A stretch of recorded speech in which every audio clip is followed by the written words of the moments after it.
ভাবনামুখের আরেক এপিসোডে দিল্লির থেকে স্বাগত। ৫ তারা হোটেলে আছি, তাই আমার ব্যাকগ্রাউন্ড শ্রীরামপুরের ব্যাকগ্রাউন্ড নয়। কিন্তু এটা ইম্পর্টেন্ট নয় আমি কোথায় আছি। আমরা কি জায়গা বদলালে খবর বদলে দিই? আজকেও আমরা যে নাগরিকের কথা বলছি তাদেরকে শোনানোর আগে সেই কথাটা বলি যেটা বলার জন্য এসছি। সেটা হচ্ছে, দেখবেন যে কোনো নাটক শুরু হবার আগে, কালকে অনুষ্ঠানের শুরু হওয়ার আগে চেক চেক চেক শোনা যাচ্ছে তো, তারা আওয়াজটাকে পরিষ্কার করে বলার চেষ্টা করেন। সেটা ঠিক করে শুনতে পেলে তারা অনুষ্ঠানের শুরু করেন। তাহলে আমাদের দেশে এই চেক চেক চেক শোনা যাচ্ছে, তো এই শুনছেটাকে আমি বড় দ্বিধায় ছিলাম। সিনেমায় ঈশ্বররা শুনছেন, আসল জগতে কেউ শুনছে না, বাড়ির লোকেও শোনে না, বন্ধু বান্ধবরা শোনে না, স্ত্রী শোনে না, বাচ্চা শোনে না, ঠাকুরদা ঠাকুরমা শোনেন না, ঈশ্বর তো শোনেনই না। কারণ ঈশ্বর যদি চাকরি দিতেন তাহলে পার্লামেন্টের দরকার হতো না। তার মানে ঈশ্বরকে যে তৈরি করা হলো তার রিপ্রেজেন্টেটিভ আমরা। তাহলে ধনী মানুষেরা কোনোদিন কোনো সমস্যার সমাধান করতে পারবে না। আর আরেক দিকে মিডল ক্লাস বাঁচাও কমিটি, নদী বাঁচাও কমিটি, অমুক বাঁচাও কমিটি, অমুককে ডেভেলপ করো কমিটি আজ অব্দি গড়া হয়নি। যে নাটক গড় কমিটি, কবিতা গড় কমিটি, লিটল ম্যাগাজিন গড় কমিটি, নদী গড় কমিটি, কৃষক গড় কমিটি, এই যে গড় শব্দটা যদি চলে আসতো, ডেভেলপমেন্ট যেটাকে বলা হয় ইংলিশে, তাহলে হয়তো এত প্রেসিডেন্ট প্রাইম মিনিস্টারদেরকে দেশ বাঁচাতে যুদ্ধে যেতে হতো না। ধরুন রাশিয়া আর ইউক্রেনের ওয়ারটাকে আমার মনে হয় দেশ থেকে গরিবিকে দূর করে দাও। মানে সোলজাররা গিয়ে লড়বে, মরবে, বাড়ির লোককে কম্পেনসেশন দেওয়া হবে কিনা আমার জানা নেই। কারণ কোনো ইন্টারন্যাশনাল কমিটি, ইউএন থেকে ডব্লিউএইচও থেকে শুরু করে, কেউ বলেনি যে অমুক সোলজার মারা গেছে বলে তার বাড়ির লোকেদেরকে সারা জীবনের জন্য এত কোটি টাকা দেওয়া হলো, তারা খেয়ে পড়ে বাঁচুক, কারণ তারা সন্তানকে দিয়েছে মরার জন্য। এবার ভাবুন, প্রেসিডেন্ট প্রাইম মিনিস্টার লড়ছে, ইন্ডিয়া পাকিস্তানের ওয়ার তো কে না ভুলবে। মানে সারা জীবন ধরে আমরা লড়েই যাচ্ছি, এখন অব্দি দুই দেশে কোনো বুদ্ধিমান মানুষ জন্মায়নি যে এই ওয়ারটাকে বন্ধ করতে পারে। কিন্তু ধরুন সাধারণ মানুষেরা তাদের গৃহের সন্তানকে জন্ম দিয়ে কষ্ট করে বড় করে 23 বছর ফ্রিতে খাইয়ে, সন্তানরা তো আর পে করে না বাবা মাকে, তো তাদেরকে ফ্রিতে খাইয়ে প্রাইভেট স্কুলে পাঠিয়ে তারপরে তারা যুদ্ধে পাঠানো হচ্ছে। এখন অনেকজনকে শোনা গেছে ইউপি থেকে, বিহার থেকে তারা রাশিয়া অব্দি পৌঁছে গেছেন, রাশিয়া তাদেরকে ইউক্রেনের ফ্রন্ট ওয়ারে পাঠিয়ে দিয়েছে। দু একজনের লাশ ফিরেছে, অনেকের হয়তো ফেরেইনি, কারণ ভারতীয় গভর্নমেন্ট, সরকার সেই বিষয়ে ইন্টারেস্টেড হবে বলে আমার মনে হয় না। যারা মন্দির বানায় তারা মানুষকে কোনোদিন গড়ে তোলার সাহায্য করবে না। তাই স্বাধীনতার লড়াইতে যে পার্টির বাবারা মায়েরা লড়াইতে ছিলেন না, তারা কি করে দেশ নির্মাণ করবেন? কিন্তু তারা ভোটে জিততে পারেন। ভোট এমনই একটি বস্তু যেখানে বিএলও প্রাণ দিচ্ছেন। তো এইটা মিডল ক্লাসের অনেককে বলতে শুনলাম যে একটু প্রাইভেট কোম্পানিতে প্রাণ দিয়ে, মানে কাজ করলে তারা বুঝে যেত যে জীবনের কি মূল্য। প্রাইভেট কোম্পানিতে সব মানে হিরে তৈরি হচ্ছে, মতি তৈরি হচ্ছে। তারা তো লেবার ক্লাস, তাদেরকে 8 ঘন্টার জায়গায় 16 ঘন্টা কাজ করতে বললে করে দেবে, তাদেরকে 20 ঘন্টা কাজ করতে বললে করে দেবে, তাদেরকে 7 দিন সেখানে থাকতে, মানে 30 দিন থাকতে বললে করে দেবে। ইউএইতে গিয়ে এই যে ভারতীয়রা, এই যে কাতার, এই যে টাইপের কান্ট্রি গুলোতে যায়, তারা তো গরু ছাগলের মতন থাকে, ইনকাম করে, কিন্তু থাকে তো গরু ছাগলের মতন। তাই প্রাইভেট এমপ্লয়ীদের সঙ্গে কম্পেয়ার করে তাদেরকে কি প্রেশার নিতে হয়, তার কারণ হচ্ছে পপুলেশন কন্ট্রোল আমরা করব না, আমরা কোনো কিছুকেই করব না, আমরা শুধু মারা যাওয়ার জন্য প্রস্তুত, ধর্ষিত হওয়ার জন্য প্রস্তুত, ইকোনমিক্যালি ওয়াইপড আউট হয়ে যাওয়ার জন্য প্রস্তুত। একটা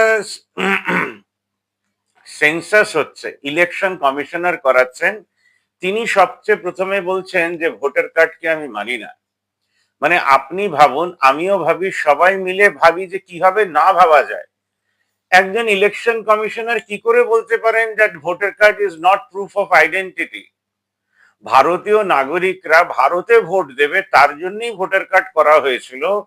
তো কেমন স্টুপিড সিস্টেমটা আমরা গড়েছি, যেখানে সব সরকারি কর্মচারীরা তার হ্যাঁ এর সঙ্গে হ্যাঁ মিলিয়েছেন, including the prime minister of India, the Home Minister of India, the Defense Minister of India.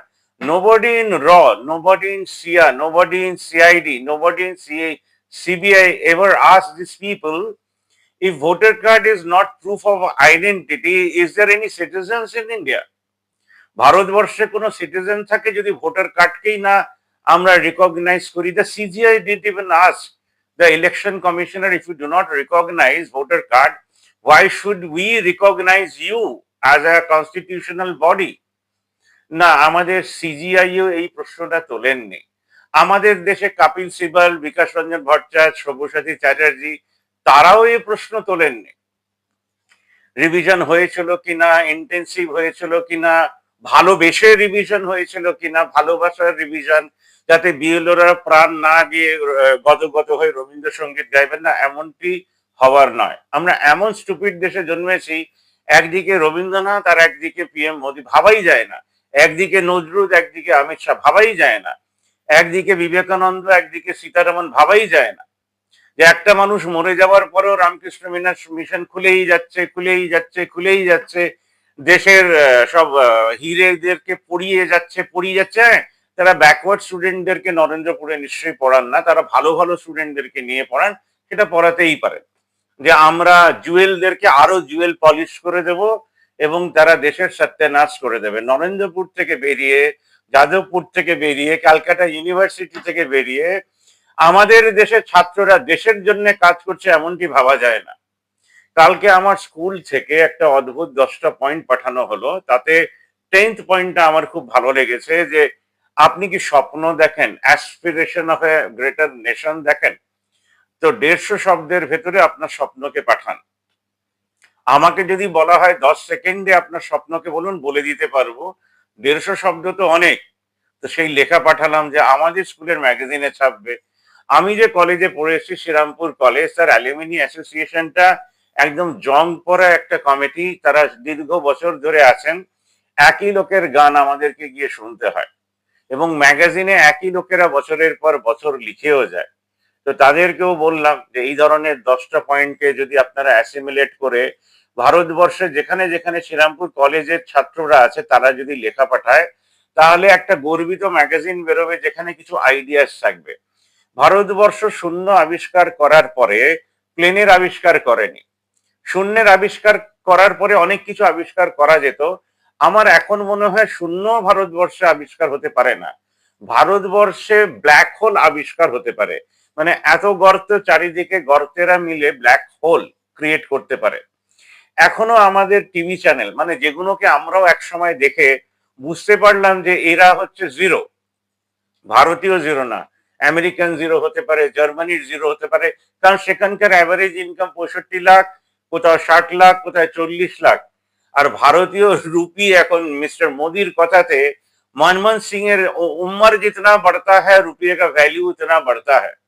তো এখন প্রায় 90 ছুঁই। তো মনমোহন সিং এর বয়স বাড়লো আর ডলার আমাদের দেশে কমে গেল, মানে তার ভ্যালু বাড়লো, টাকার ভ্যালু কমে গেল। তার মানে মিস্টার মোদিজি, প্রাইম মিনিস্টার সবকিছু জানবেন, প্রাইম মিনিস্টার সবকিছু করবেন, এই যে বাকওয়াসটা যে মানুষেরা বিশ্বাস করেন, তাদেরকে বলি যে আপনাদের মতন গর্ধব আমাদের দেশে জন্মায়নি।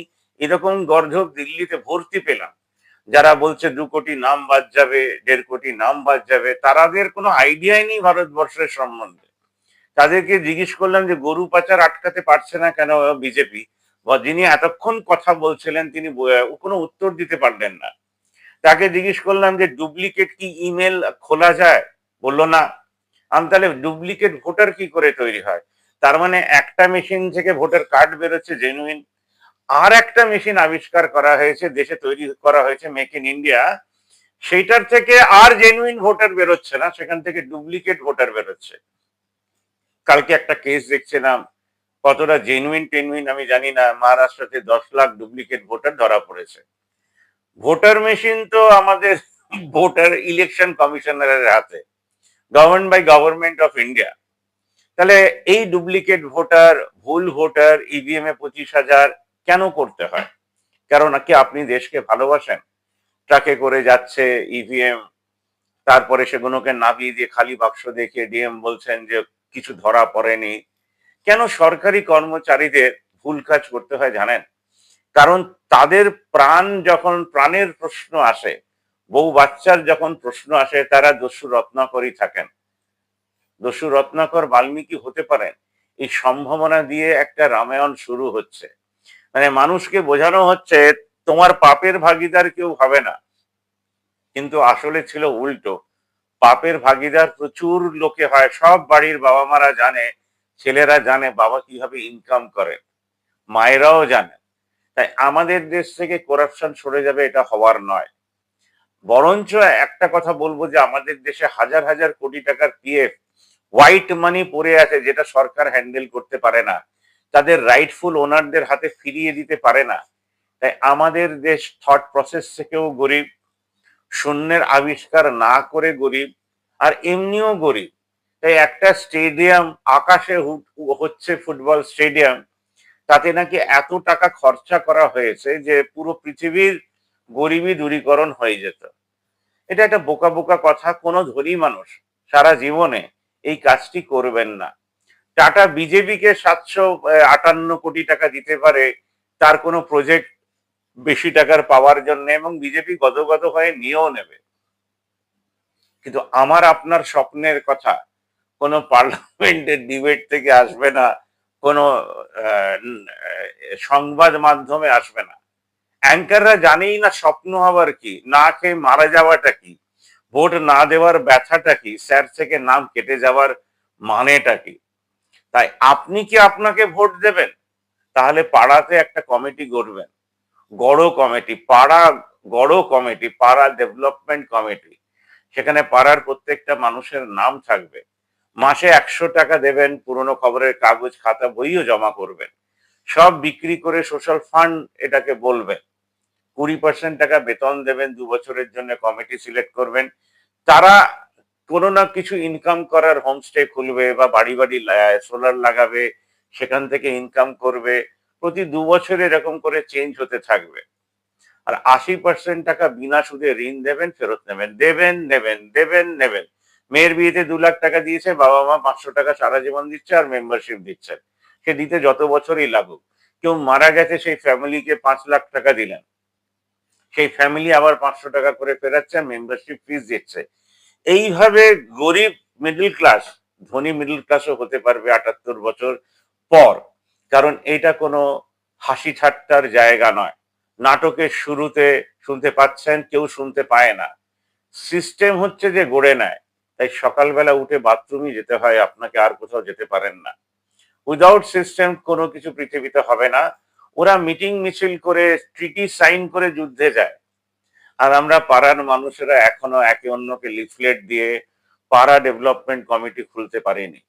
আমরা সেই দুর্দিনে বাস করি 2025, যে 1970-এ ঋত্বিক ঘটকের ক্যারেক্টার বলছে, দাদা আমি বাঁচতে চাই, আমি বাঁচতে চাই। এই কথাটাও কেউ শোনেনি। শেষ অবধি শোনার জন্য অনেক ধন্যবাদ। দিল্লি থেকে রিপোর্ট করলাম, আমি নরেশ সেন, ভাবনামুখ।